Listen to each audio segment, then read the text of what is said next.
How to fix Instagram messages sending problem. Hey, what's up guys? Welcome back to our YouTube channel and let us get started. First thing first, let's go ahead and update our app. Head over to your Play Store. Then here, search for Instagram. If you see update here, tap on update and update your app. Once done, head over to your settings.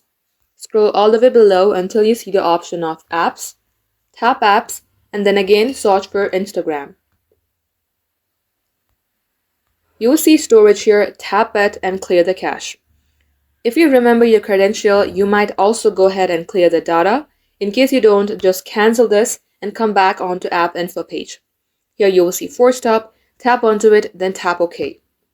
Once you do all that, tap onto set as default and make sure that you have toggled this off. Once it's all done, restart your device and check if this fixes your problem.